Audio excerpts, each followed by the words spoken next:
More Than Words, y'all. This is Liz. And I'm Shara. And this is our podcast, and we are the Aunties of Inclusion. I'm sorry, y'all. This happens every single time. This is just part of our journey together. This is part of your journey as the listener. This is our journey as the hosts of the More Than Words podcast. We just can't get it together. That's the reality of life. Okay. It's the intro.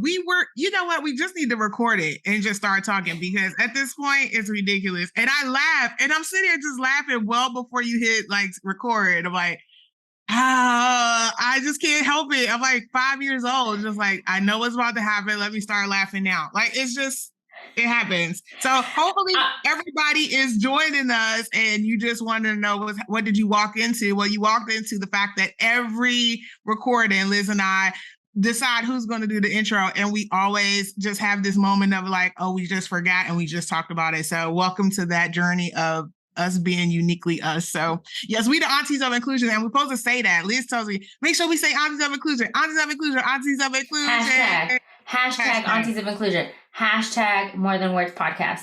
Hashtag. Okay. Look, I'm not taking it off. This is just who we are now. We're like 12 episodes in, or 4. I don't know how many episodes. A lot. There's seasons. I don't know. Whatever. It's Apple Podcast that does it. And this is just how we introduce it. And it's funny. I want Buddy to put all the intros together and like do a mashup of all the intros. I want to raise my hand to say no. If anybody is listening, I have raised my hand to say no. Just want to be acknowledged. Cradle Rock Entertainment, Buddy, please mash it up together. Listen with our like intro song and like wooka wooka wooka wooka. No, Liz, that's never how that song. More than words. Liz. That's never how the intro song is supposed to be. Just so y'all know, the intro song has been one of those things that we haven't really shared with you, but Liz literally was like, yeah, you know, when we do the intro song, waka waka, like, and she's doing that like whole, like she's on the vinyl, waka, like scratching. Waka, I'm like, waka. That is not what y'all hear as our logo. I mean, as our theme song, because who's doing waka waka? I don't know what you're talking about. It's like the Shakira waka waka, like maybe plus the scratching of the vinyl. I'm done. We're none of those things, Liz. Like, that's not it. That's not. Play the theme song, buddy. We don't have the budget for that. All right, cut to the theme song and go. We need to tell people about our theme song and how we came up with that. No, I don't want to tell the story anymore. I feel embarrassed now. I've had too much time to think about it. I'm embarrassed now. That is us.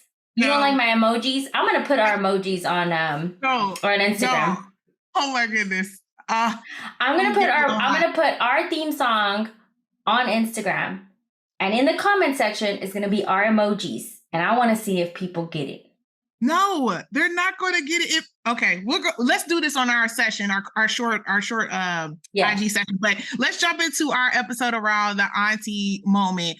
Liz, I literally, so this week, y'all won't know what week it is. It doesn't matter. But by the time this airs, the week would have passed. But this week, I am on social media duty. So one of the funniest things, right? I decided to do a theme called The Funniest Things Our Clients Say. And what prompted this was a client. You know, we had our session. They had this amazing like aha moment. They felt action oriented. They wanted to go do something. And at the end, when you're like, okay, so, you know, what are those things that, you know, you're going to put in place to support you for you to be able to like do exactly what you set out to do? And one of the things this person said was, hey, so after I had a conversation, can I FaceTime you? I'm like, what? Hello? Oh. I did my part. Like I did the. For what? Like what was the FaceTime for? Well, so the conversation they had to have was with like someone very close to them that they also work with, who happened to be a difficult conversation. Very difficult. Okay. You know, hierarchy, all those things, like all the things you can imagine, which you're like, oh man, I've been with a company a long time. These are now my friends and my colleagues and maybe even my superior, or vice versa. And so this is a big conversation, right? Like you're telling somebody something that you know is going to have a significant impact to how they feel about how things are going. And then also they'll be shocked because it's coming from you, because that's not your normal temperament. Well, anyway, I was like, so I paused for a second. I was like, well, ideally, I appreciate you wanting to include me in your accountability. But in my mind, I was like, well, first of all, that ain't gonna be free. Like we client, we're professionals, not best friends. But that's just sharing. Clients don't listen to me. I mean, we cool, but I was like, okay, this is separations here. But then the second part was, I was like, well, who else would you want to share this news with? And so they identified another person. Of course, I got the good questions. I'm already coaching, but don't add me to your FaceTime list.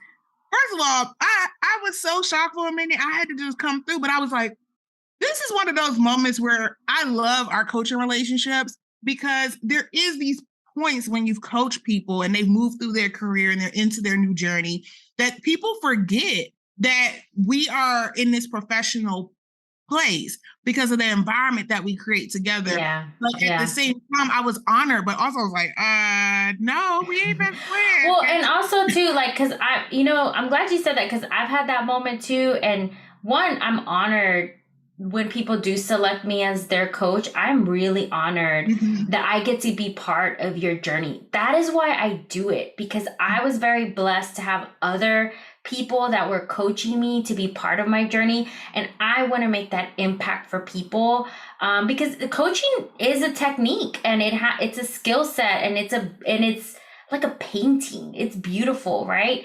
Or like a mirror. But it is like, we do turn on even though we've talked about we have our coaching hat all the time, we do turn it on and off, because especially when we coach some of our friends or people that we've known in our past, and it's like, how do you switch it on and off? Because I've had to like be very, like kind of set a boundary on that sense. Because one, like, I don't think all my friends want to be coached. I lived with my best friend for 6 weeks and they were like, stop coaching us, because it would just turn on, right? Like, I can't help it. But they don't want to be coached all the time. And also, I don't want to coach all the time too, because it is like, it can be, even though like, it's about you and your journey, and like we kind of put everything in a box, and like that's you, we don't have ties to it because it's your journey. It does get a little taxing a little bit, right? Yeah. So I think so to your point, absolutely. I try not to coach my friends. I really pride myself on turning it on and off. Like I'd be like, look, do you want me to coach or you don't? Because honestly, either way. But at the same time, it's like when you a client, like I think honestly, it's one of those moments right now. And first of all, I just noticed my edges is not laid, and I apologize for those of y'all on video. But I'm gonna handle that. That will not happen again. Okay. And then going back to my client, I just thinking to myself, hold up. I really do feel honored, to your point, that we've been in this journey together for enough time for you to have transitioned from that professional trust to something different. But at the same time, Shara, right? Not even, not work. She was like, okay, we not best friends, honey. Like, we got our hour. You got to put your boundary in. Put your extra hour on there, and don't use it for FaceTime, because you got other things you want to, use your time for, right? Yes. But I just wanted to honor that moment. I actually put it as one of the funniest things, because actually, after I made this response, the client realized what they had said and started chuckling and was like, yeah, you right. Like, what I mean? Like, almost, I just called myself, you tribe, but you're not my tribe, And so we laughed about it. So I put it out there as the funniest thing. So I do want to honor that person as they're listening, because I know they listen to the show. I said, thank you so much for just inviting me in that space. But also for us just being able to laugh about it and say, okay, so we not friend, we client professionals, right? So yes, because you want to maintain. That. Yeah, I think also that client professional throws a lot of people off too, right? Like especially when you've had a close relationship with someone, and they know you a certain way, and then they want to do coaching because they know you've done it, and then they're like, "Whoa, you're a different person. We're different." Even like, and I've a few people that listen to our podcast, they want to do coaching with us, and I said, just remember, you're not going to get this, Liz, right? Yes. Coaching is very different. It's intentional. Like it's different, right? My essence is still there, but Yeah, but we're way more quiet, and I think that's been the hardest thing. Like I've had people do that, and I've just said, like, okay, I'm glad you listen to the podcast. Thank you. Keep it, share, and like, right? All those good things. But then I'm like, okay, well, don't forget, I'm not going to show up in that way. Like, I will be way more quiet. It's not about me. It's about you. And so, some people be like, oh, girl, y'all can turn it on and off. Like, yeah, we all do professionally, right?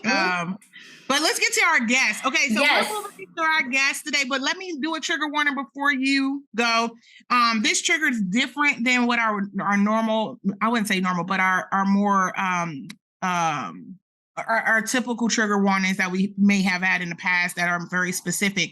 But this topic can trigger some people if they struggle with this topic. So it's not a traditional one that may directly invoke some type of trauma or innate, kind of connect with anything like that. But ideally, this topic is about immigration. And so immigration may be such that it is a hot topic for you or those in your family or any of those other pieces. So if you're not prepared to hear about immigration, then this is probably not the time that you want to hear the rest of this session. So feel free to disconnect, see you on the next episode. But for those of you who are ready to hear this conversation, this is really important. So join us for the next piece. So Liz, to you for introducing our guest. Okay, so this person, her name is Crystal Gonzalez. I have known her since we were 11 years old. And that's a long time, y'all. I won't tell you my age, but that's a long time. And throughout all of our lives, I've seen Crystal grow up, grow as a person. And the beautiful thing about her is her heart and her empathy and her consistency. She's always been that very grounded friend, colleague, person, schoolmate, someone that's very consistent. And if you don't have a friend like that in your life, go get you one of those. You can't have mine, but go get you one of those. I like keep my friends, but I've also been very, very impressed that she's had a lot of things go in her life, hardships in her life, as many of us, and she's always maintained such a positive, wonderful attitude, an optimistic one, right? Because I don't like the whole false positivity thing, but a very optimistic, like, okay, this is really hard, this is very challenging, but I know I have faith that I'm going to make it and that I have hope that everything is going to work out. She's an advocate. She's a mom. She's a sister. She's a friend. She's a daughter. She is just a powerhouse superwoman. Like, she is one of those that, like, she has her kids in all these sports. She's also working and she's doing a very tough job. We'll get into that right now when we introduce her. She's a husband. She's a mom. She's a sister. She's like, I'm doing it all. Oh, and also I'm going to do my yoga and my strength in my living room. Like, she has it all. So I want to bring Crystal on. Crystal, you want to turn on your camera and come on and say hi to all of our listeners? Crystal! Hi everyone, I'm Crystal. Yes, Crystal, you put in the chat aunt too, so don't miss that, Liz. I'm a Thea. And she's a Thea. She's a Thea. Well, so Crystal, thank you so much for joining us. We are so happy that you're here. First of all, Liz just ran it down. I was like, if you're not crying, you got to be smiling, because I was getting choked up. I was like, I hope she talking about me when I ain't around like this. Yes, I do. So we're going to get started. So Crystal, we're going to get started. First of all, welcome to the More Than Words podcast. And first and foremost, we just appreciate you, right? Liz, when we were thinking about who was going to join us, Liz had you as top of the list long time ago. And I said, first of all, I don't know who this person is, but make sure we get her, right? So I can't wait for this conversation. And but we always ask all of our guests, to talk to us a little bit. Just, we want to know who you are before your work, right? Or what it is that you have your impact in the world for.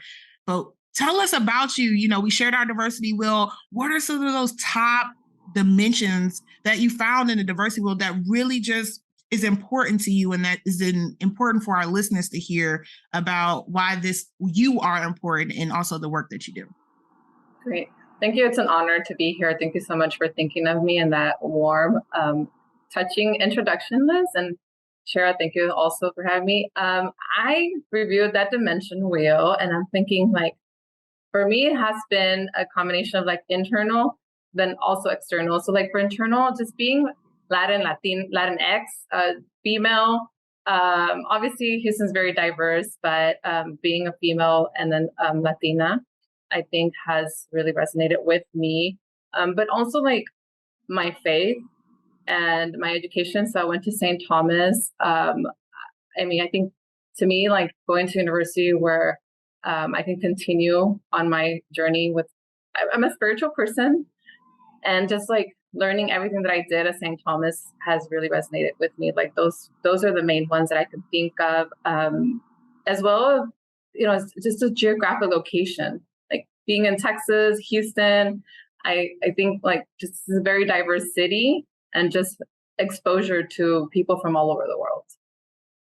So first of all, I'll be hard, but you are glowing on this video today. I don't know if we should be here. You are glowing today. So for those of y'all not watching this as a video and you listen to this podcast, you missing out. So when you said that, your face lit up. When you talked about St. Thomas, you really talked about kind of those experiences. I guess one of the things that we always like to ask, like of those things that are your top dimensions, like what are some of the stereotypes that come along with it?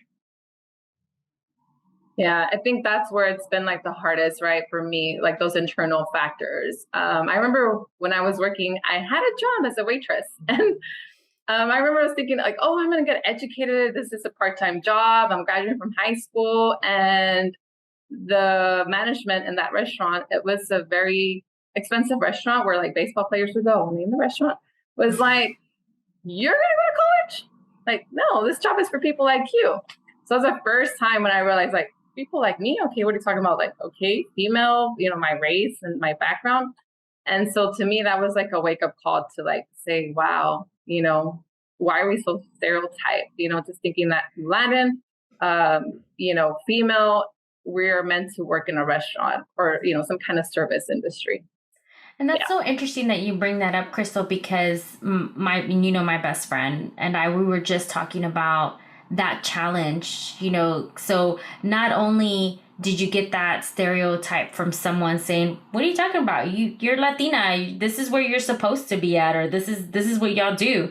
But also too, like I don't want to put my best friend's stuff out there, but many of us, and including me, I had to fight to go to university from my parents, not just from a financial standpoint, because that wasn't there, right? I'm first generation American, but also to my parents. And, my best friend had to do the same thing. Why do you want to go to college? Why not get married and have children? That's what you're supposed to do. And that's education defines a lot of people, right? Like that's a really, when you're in an underrepresented group, oftentimes you hear the story that there are just, of course, some natural family values that are really important that is like spread amongst all of the generations, and education is a prominent one. We've heard it multiple times from different guests, right? And it's funny because in different phases of your life it leads differently, right? Like sometimes it's in front of you and it's with you, and sometimes it's behind you. It's something that you've done, but it's one of those things. Like if you think about what's going on right now and the conversations they're having about student debt and low enrollment in colleges, how is that disrupting or at least causing some new conversations in our family homes about where education sits from a value perspective? Yeah, that's important.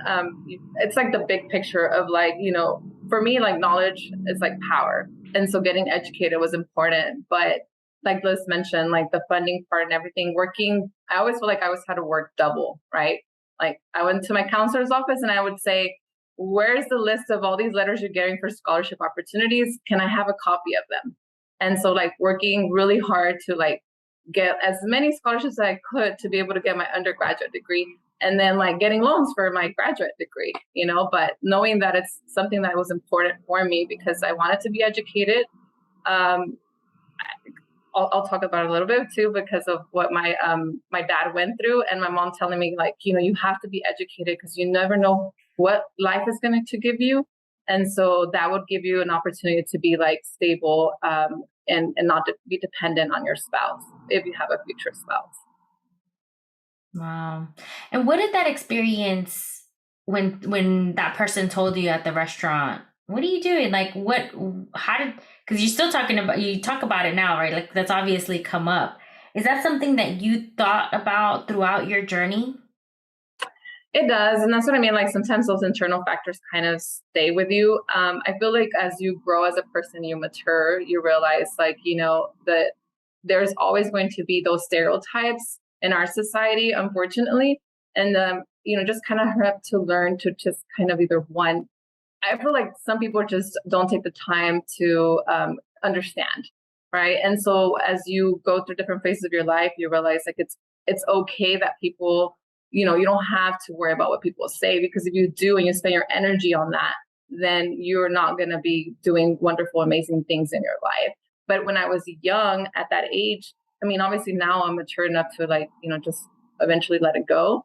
But when you're young, that kind of just stays with you. Like, everything that goes around that has to do with, any kind of comments that might be discriminatory, or, in a certain way, racial bias, then yeah, it stays with you because you think, like, I'm not worthy. Like, maybe I'm not worthy. Maybe I'm not going to be able to, like, actually do something in this world because I'm not supposed to. But thankfully, I have my mom's personality too. And it was kind of like, wait a minute, I'm not going to let nobody step down on me. Like, who are you to tell me what I have to do? Thankfully, like, eventually that part of my mom just woke up, and I'm like, no, I'm just going to keep going. I'm not going to listen to what anybody tells me to, and I'm just going to be positive. And I think I've always been a person that's, like, goal-oriented. And I'm like, I'm going to do whatever it takes to be able to reach my goals. And she does. Come through with the inspiration, okay? We always get to this point. We always get to this point. And our podcast is done because that introduction was all we needed. Thanks, Crystal. Yes. You know that. Overcoming stereotypes. Check out this success story, period. Okay. Hashtag. And I think that's so important, Crystal, on, like, using those as much as as a facilitator for D&I, as a coach, I wish I didn't have to coach or facilitate these conversations to help empower people. I wish I didn't have to do that, right? But the reality is, like, you're aware of it now. What do you want to use that as, like, that experience as fuel to push you forward?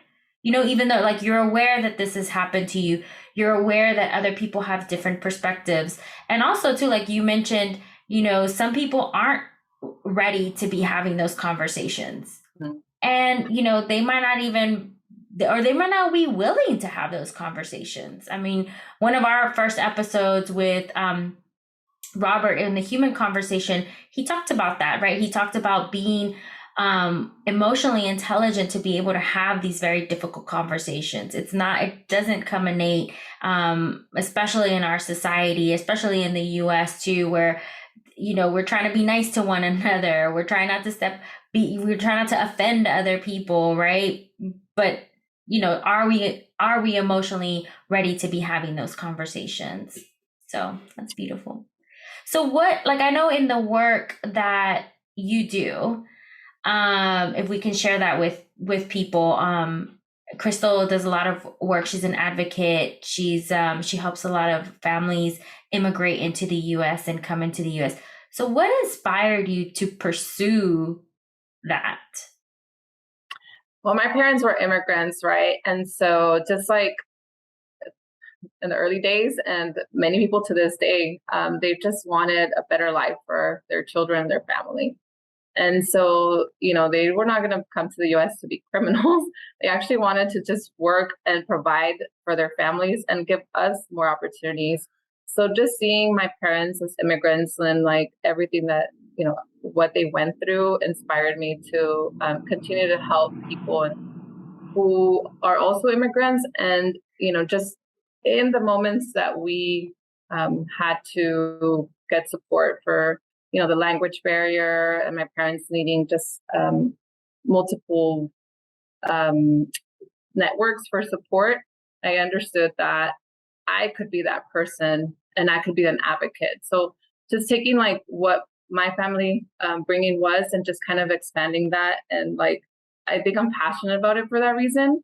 And so it just makes whatever I do a lot more, I can say I put my heart into it. Like I really do. And just knowing many immigrants, like as a child, and like seeing what the difficulties that they face to be able to just have basic living in the United States, and being in this new country and what that meant and how difficult it is to often, come to a new country and just be able to survive and make it in school. Listen, I can't help but ask though, but like when you decided that you were going to do this, were you thinking that people would say, oh, she's just doing this because she wants other people like her in the country, or she wants to get her family in? And the reason I say that is because people think that about anytime you're in this work. They think that it's very self-driven, very self-motivated, very dimensional. So I just couldn't help but ask, like, have you experienced any of that, or at least considered it for yourself? Yeah. So, I mean, yeah, it can be like that, right? But at the same time, like, I always think about like the big picture, and like we're all humans. So how are we connected? We're connected just by being humans. And so like, we all need to have that just respect for the dignity of the human person, regardless of what race you are, where you come from. Like, we are connected as human beings. And so for me, it's just kind of like, no, it's not just being like what I went through or what I experienced, but like as a human person and someone who believes like everybody has that dignity, then why not like use the skills or the experience that I have to be able to, fight for the better of others.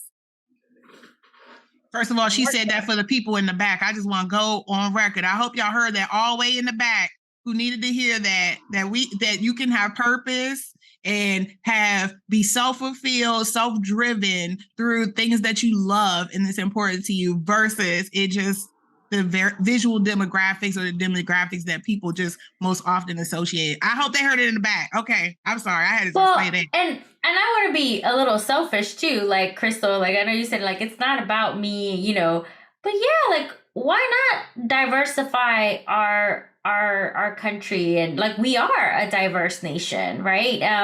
Let's look back at the history of it. And we always talk about organizations and whether are they reflective of our census that we had in 2020, which says that we are a very diverse nation. We love, in our podcast, like we love those differences because it just brings something wonderful and unique. And maybe because we've been doing this work and we love hearing other people's story, and that's why we started our podcast, that we love differences. But yeah, like, I mean, find like one commonality. I love food. Oh, you love food. Oh, you have this food type. And oh, you have that food type. Yeah, let me try your food. I'll try yours.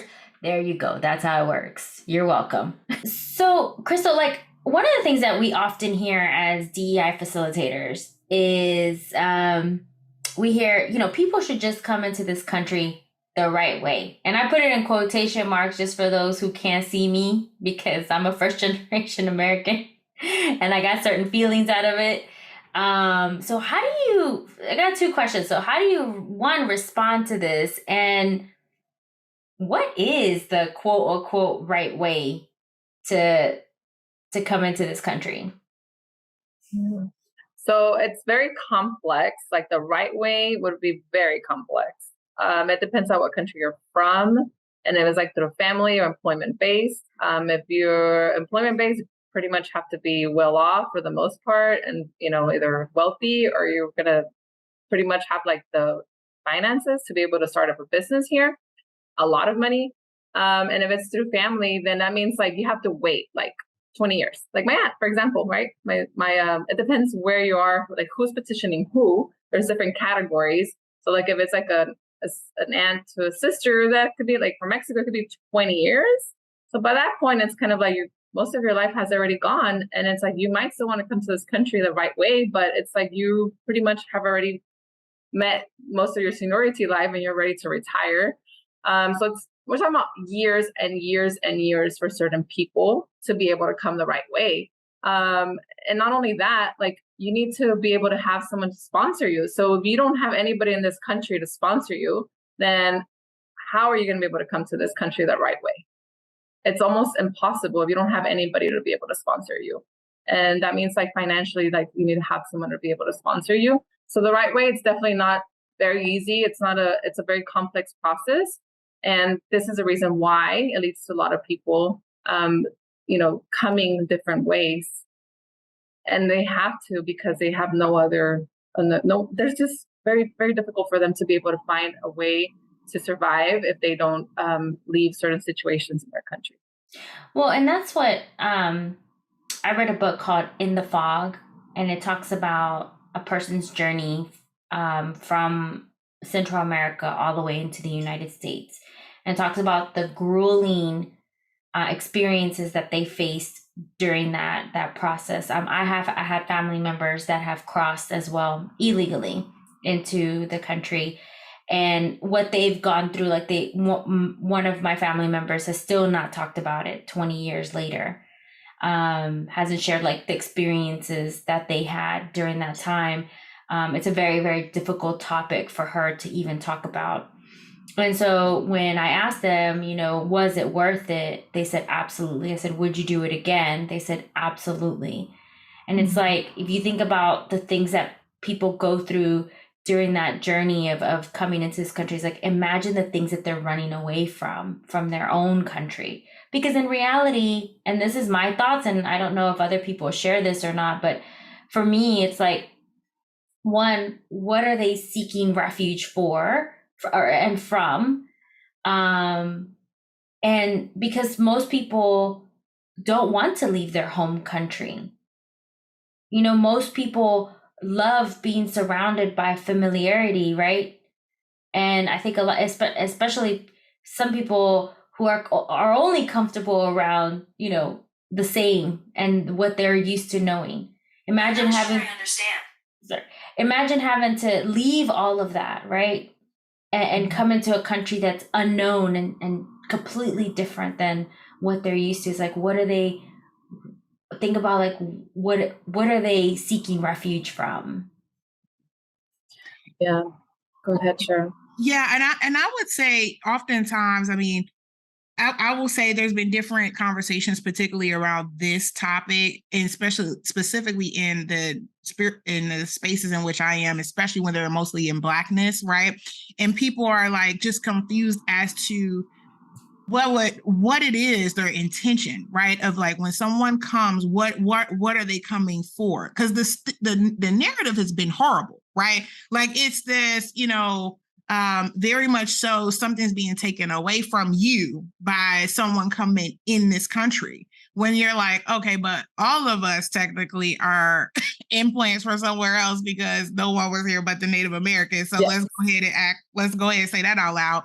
But then it's also that narrative is so much stronger than the positive piece, which the positive piece you can see most often, which is the businesses that are in our neighborhoods and the different communities that we're surrounded by, depending on where you live, especially in metropolitan places. And it's like, so you're comfortable with people either serving you, having stores, being your doctor, but at the end of the day, you don't like the means in which those individuals are here to be able to live their purpose and utilize their skill set.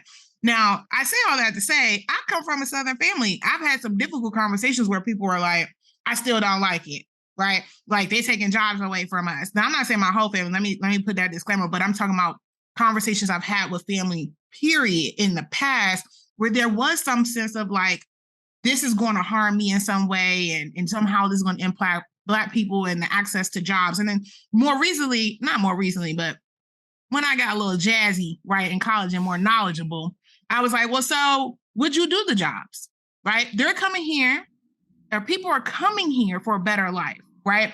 They're choosing where they want to start because they have a goal just like the rest of us. Would you do those jobs too? Or would you come and have that same impact if the shoe was on the other foot?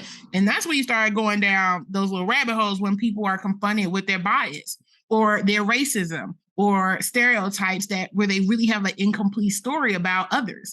So I hear you, but I can hear people listening to it and it's like, from the very generations or perspectives that they have. But my question is, what are the stages, right, of the immigration process? Because I think for most people, we just don't know, right? Like if someone has a green card or what does it mean? Like you talked about a 20-year length. It's just hard to conceptualize, like tangibly speaking, what are the big phases? Mm-hmm. Yeah. So like to get a green card, right? To be able to become a permanent resident and be permanently in the United States, it's like I said, you either have employment based or you have family petition. Now, there are some refugees we allow into this country. That number was very, very small during the previous administration. And then there's something called diversity lottery, where there's certain people from different countries who can apply to obtain that and come here. But the majority of them come through either family-based or employment-based. And so they do family-based. Again, it's very complex because they have to first have a petitioner. And then once they have a petitioner, if they have a petitioner, then they have to be in this visa bulletin waiting process. And that can be, like, again, I said, many years. It can be 20 years for people from Mexico. It depends on what priority you are in. If it's like an immediate relative, you have like a spouse petitioning for a spouse, that may be different. The waiting period may be different. But again, if you don't have that one family member in this country already who could petition for you, then how are you going to be able to come into this country, right? And very small numbers also are what they call people who have been a victim of a crime. But that process is even very difficult, right? Or like, there's something called the T visa and U visa, again, victims of crime. And that's not even an easy process. It can take some time, and it takes a lot of evidence to be able to prove in order for someone to be able to get a permanent resident card. So the process, it's not easy. And even for refugees, they have to go through this whole vetting and background check process in order for them to come into this country. And again, it's not a lot of refugees who can come, but there is some visas available for refugees. And most people just focus on like people who come from Central America, right? And people who come from Mexico, and like what the process looks like in order for them to be able to get a permanent resident card. But a lot of people don't understand that if those people from those countries do not have anyone who can petition for them, or if they're living in some kind of poverty level, then the route for them to be able to immigrate the right way into this country is very difficult.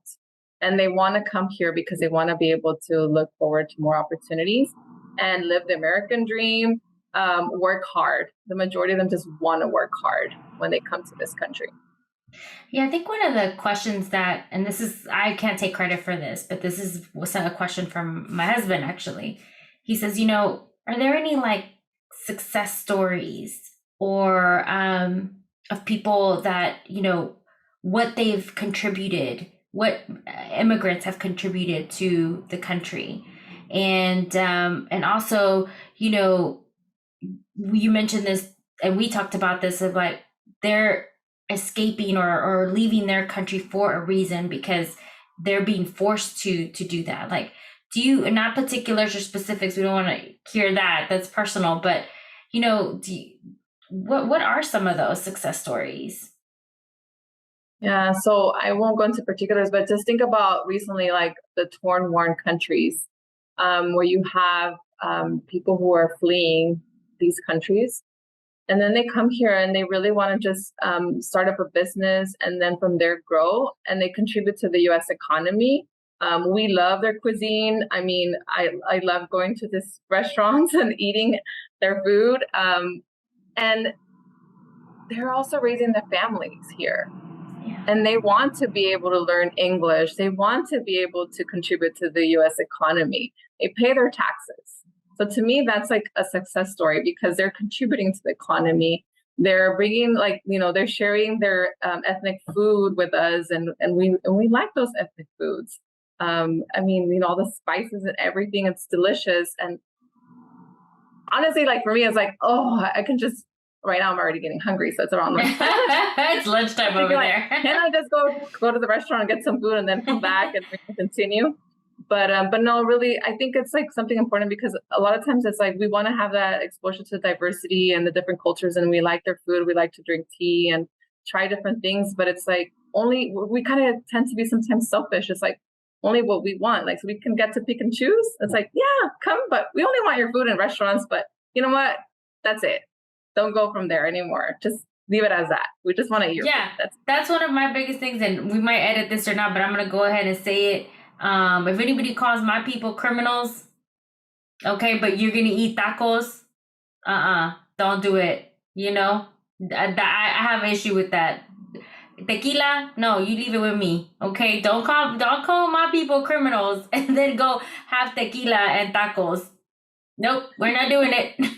Sorry, Cher. As long as you said it and I didn't say it, look, that been a different conversation. Go on, girl. Oh, listen. That's your You're welcome. Taco Tuesday. You're welcome. Yes. Okay. Thank you. I appreciate it. I'm so excited. I will say that one of the things about this conversation that I love, Crystal, or at least I've loved to hear when we had our discovery call was like really when you, not just your purpose, but like when you even was describing like the success stories, all of it centered around family, right? And impact and, being a part of something where someone's life is being changed, right? Because they have the access to something. But, I guess let's just, you mentioned something on a discovery call that I did not know about that was relatively personal about your experience with your family.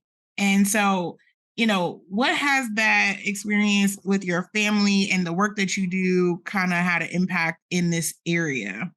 Yeah. Well, I don't know if we kind of went into detail, but like my dad had a stroke when I was 12 years old.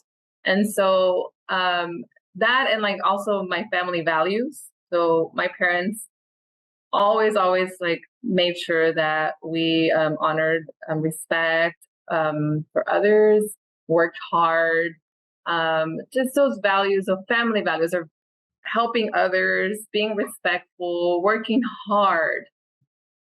And having my dad go through a stroke and seeing like how difficult it can be when your life changes from one moment to another, but yet my parents and my family holding strong to these values is something that I want to be able to carry those traits and share that with my own family, my kids. I try to see if they can have, as a mom, I want to make sure that they're involved in the community, volunteer, give back to the community. And I think that's where something that we all need to do as moms, as parents. I want to make sure that I make good human beings, right? And that they're understanding, they have a sense of community, they have a sense of respect and those same values. So everything that happened to me was important because I want to be able to pass on the same values and traits to my kids. And I bring them to volunteer to some of my events. They hear me sometimes on the weekends teaching immigrants, U.S. history, the civics questions, so they can pass the citizenship test and become citizens, learn English. And they can see that it's like, hey, we're on all of this together. We're in the same boat, just going different directions, but we need all to like all support each other. And going a little bit further, so since my dad had a stroke, I saw how difficult it is to live with someone with a disability. And I mean, like mental impairment and physical disability. But along the path and journey for my father, he's now deceased, I realized that there were certain angels and people who always supported us to make sure that, or as a social worker, say, hey, I got you guys, what do y'all need? And so just noticing and observing as a child, as a teen, how there is people who always kind of support it. And I'm talking about even this as mom, other people just like, friends, parents to say, hey, Mija, what do you need? How can I help? And just seeing how there's angels like that and seeing how important it is to be able to give back to people with disabilities and help them, because it is even harder when you're like an immigrant or someone who's disabled to navigate so many processes. It's very challenging and there's still a lot of work to be done. I mean, I know there's like a lot of support already for people who are wheelchair bound. or disabled. But I think it's a topic that definitely, like, you just have to realize that it's very complex to be an immigrant, to be disabled. And I see that a lot too in my professional work. I see that there's even more of a challenge when someone is an immigrant and they have a disability. But I'll make my kids aware of that too. No, that's oh gosh, Crystal. Again, we could just end it. You could just have a talk show for yourself. This is why we get our guests, because our guests could just have talk shows for themselves. They just don't know it. And you're right. That is like when we think about our children and like the legacy that we want to pass down to them. I say the same thing. I just want to raise good humans. I want to raise someone who is kind, is joyful, and just unapologetically themselves. And I want them to reach out and be that community for so many people. I mean, I saw Mama D, my mom, I watched her help other people, and that in turn instilled that value in me. I mean, I'm always going to help people. I'm always going to have community with people. And once you're in that community, you're in it forever, right? But that like in everything that you do, in who you are, and like the person that I've known for years and years and years, you're always a very giving person. I mean, you give so much. You not only physically, emotionally, in whatever shape or form. If I called you, I mean, we haven't seen each other for a couple of years. If I call you the next day and be like, Crystal, like, I need this, yes, immediately you'd be there. As this person, this person of everything that you are and all your dimensions, how do you maintain your boundaries, even though you're doing a job that is so taxing emotionally, physically, mentally, all of that, right? Like, how are you still all of like the mom and all this and everything and maintaining your boundaries? Yeah, it's a very good question. It was kind of hard for me because I think with COVID, I realized a lot of things. I think so many of us did, right? Where you kind of want to just be this super person, right? But realize that there's a point that it's okay to say no, and it's okay to do self-care. And I think even like where I'm at in my employment, we have a great social work support. And like we have trainings and sessions for therapy opportunities for vicarious trauma. So making sure that we do self-care, because we want to be able to take care of ourselves. And it's okay to say no sometimes and disconnect so that we can continue to help others. So we continue to be good moms. Same thing with my husband. I'm just like, I need a moment. and it's the same, because as long as if we realize that we have to have boundaries, and there's a point in our lives where it's too much, and it's okay to just say, today I just want to just watch a Netflix show and just relax. It's okay. So definitely like just having that awareness. I think I realized that a lot more in the last 2-3 years. That definitely you have to just maintain that boundary to maintain your health and do self-care and like practice it and remind yourself that you have to do your self-care for the day. For me, it's also like yoga and meditation and my spirituality, prayer, meditating and doing yoga. I'm just saying, okay, I need a moment. And that way it can continue to give me some positive energy and vibes and continue to do what I do. See, through Crystal's Facebook post, she's the one that got me into yoga. I was like, okay, I'll do it. I'll do it. Flexibility is important for me, I guess. So is that where that came from? I didn't know that. From Crystal's face. I don't know if you know that, Crystal, but from your Facebook post, she would always put like a picture of her mat. I was like, okay, I should do some yoga. Well, we just had a guest not too long ago, or actually, yes, we had a guest. That podcast probably will be aired by this time. But Tia Norman was saying the same thing about moving the body, right? Getting that energy out and finding intentional places to allow your body to just get oxygen, to be able to like get that energy off of you for like what you do. How was your day experiencing other people, and how important it is just to be in motion. And I laugh now because back in school they used to make you do PE, and I hated it. I hated it so much. I couldn't run. I was a chubby girl, so I couldn't do a lot of things, but I didn't like sweating and then have to go back into the classroom. I just felt like that just wasn't my vibe. I was like, this is not for me. But they used to just say you needed to be active for 30 minutes. And I took it for granted how inactive you are once you start working, especially in an office job. So hearing people and their journeys around like trying to figure out ways to connect with their body and keep their mind fresh, to keep their energy up for some of these complex jobs that they have that's like high energy or high emotional intelligence, or just in general, just navigating stereotypes and barriers and bias all day just as a person. So I'm so glad to kind of hear that, because we've been trying to strike a balance, because as D&I practitioners or people working in these difficult spaces where there's always some heightened emotion or people feel like a heightened responsibility to either, to tell you what they don't like, which I like to say, to tell you what you don't like versus what they will support. And I think one of the biggest pieces has been just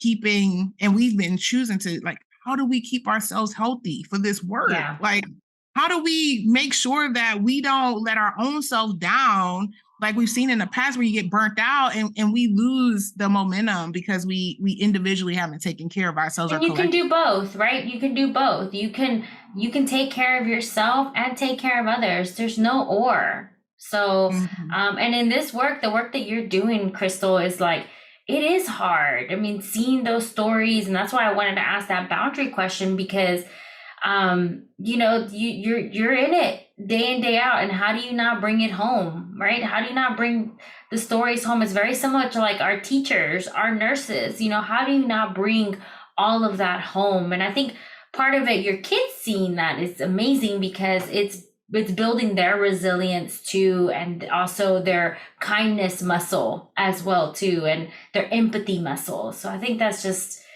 it's hard. It's hard, y'all. It's so hard. Yeah, but to that point though, I think this is I guess another question. Like, we all are trying to navigate like all this change, right? Things are changing constantly. Things are moving constantly. I can't imagine the level of like changes and policy changes or process changes that kind of happen every time an administration change or the world changes, right? Outside of America. But how does that show up in like with your personally and professionally? How do you kind of navigate that evolution? Yeah, I mean, it's tough. I think just like I have been able to set daily goals and like trying to focus on that, like positive goals, right? Because if you focus sometimes on like all these changes that are happening so quickly, it can be very difficult to process, right? Because you're really processing one and then there's a new change and you're like, oh, okay. So just setting some goals daily to say, a reminder to say, look, I can't control certain things that are beyond my control, and like accepting that. And at least having personal goals for like the day to say, hey, I was able to do X, Y, and Z. And that's okay. That's my contribution for today. I can't control what happens, today, tomorrow, next week. It's going to continue to change, and just do your best to like focus on the daily goals and little by little process what happens like in terms of policies changing, because they do happen very quickly when we try to adapt, but it can be very challenging. Just try to do the best you can. Yeah, and typically when we end, Crystal, we end with the reflective moment, and I think that was the reflective moment there, right? Like thinking about what your contributions are and breaking down your goals into smaller, manageable bites, and saying, you know what, this is my contribution for today, and being okay with it. Like, this is where I'm at, and let me go ahead and pull out my yoga mat or watch my Netflix or go for a walk or call that person that you haven't called or whatever it may be, right? Because this is hard work, and no matter where you're at in life, and whether you're doing, advocacy work, or you're a DEI facilitator, you're a nurse, you're a caregiver, you're a teacher, even if you're a stay-at-home mom or dad or grown-up, like that, it takes a toll when we're caring for others in any kind of way, in any capacity, or when we're not showing authentically ourselves in places, right? Because we can't. So I think that's such a great like moment of reflection. I just wanted to bring that out for people, the listeners, to be thinking about that a little bit. One of the things that we always ask our guests, and I know you didn't have this on the survey, two things. One is, what's your favorite song? And then two, what are the resources or tools that you recommend, especially in like the immigration process? Like, where can people go and like educate themselves or learn a little bit more about immigration laws or immigration experiences, or if they're seeking for immigration advice, like where can people go? Oh, that's a tough one, a favorite song. But I mean, as a Latina, I gotta say Mark Anthony, Vivir Mi Vida, because any song that gets me moving, that's my song. I can play that music and just, what do you want me to do? What do you want me to do? I'll clean the kitchen, I'll clean like the whole house. Liz sends me that song twice, like literally. That's one of my favorite songs. Every 3 months, I get that list. Like, girl, guess what I listen to? Let me guess. And for those who don't know Spanish, Vivir Mi Vida is live my life. How many times do I say that? I always like, I'm just living my life. You live yours, I live mine. Thank you. Period. And in terms of people getting resources, to answer the second question, and where can they get help? So we do have like I'm part of like, this Houston collaborative group, and I'll be happy to, like, if anybody wants to, it's called the Houston Immigrant Legal Services Collaboration. So if anybody ever wants to know where they can find more resources, that's where I recommend that people can go. Definitely, if they want to just learn what are the nonprofits that are doing immigrant work, and learn more about the services that they offer. Or if they feel like they want to just either volunteer or just need help for a family member, a friend, a neighbor, that's where I would go. That's awesome. I can't wait to post it. Yeah, we'll definitely post it on our Instagram page for sure and give everybody the information. So, and I have to be a little bit bad, because the one thing I will tell people, before you have this conversation about immigration, I want you to go take the citizen test. Because I'm gonna tell you right now, if that's you can't hard. Like I couldn't get through that test, we all need to be asking some questions about our status, okay? Because I'm gonna tell you right now, my mama went through it and she knocked it out, because that's just how she rolls. Like she's a good student. I ain't gonna tell you how many times I took it and how many times I still haven't passed it. But I was like, you know what? This is on one of my goals for the year, to pass this test. I ain't lying. It's crazy. But I want to throw that out there as a resource. Like, once again, before people get a chance to judge, these conversations based on other people's opinions versus your own experiences, just take a moment to listen to what Crystal said today, which was, if you take away the actual topic, right? We're talking about people who are having human experiences. And imagine if that was you in that case, where you are trying to literally make a difference in your life or your family's life, and you have to come and start over, or you have to be uprooted from something very familiar because there's a sense of loss or fear or harm, and you have to come and figure it out from scratch. And so, think about how you want to show up when you are experiencing people who are having different life experiences and maybe trying to do exactly what you're trying to do, which is build a robust life and have a huge impact. So before we just, brush things off to the side, let's take a moment to put the humanity, put the family back, to put the person back, to put the experiences back into all of these, in the hope, right? Into these experiences and these topics, right? It's not about your opinion about a per se topic, but how are you going to engage with people? Yeah. No, I love that. Well, Crystal, thank you so much for coming on our show. It's such an honor for you to share your story with us and share a little bit about you. And now you're part of the More Than Words community. Always. Yes. And you a natural, Crystal. I'm telling you, this cool, calm, and collective. I said, I would hate to be on the other side of the table talking to you if I was in the debate. Because I was like, ooh, she'll give you no cues of where you are. She just let you know that I'm here and I already know what you about to say. I'm like, ooh, I've got to get ready. That's what I have to do sometimes when I go into those immigration offices. You ain't got to tell me. That's on you. You wearing that. You are wearing that.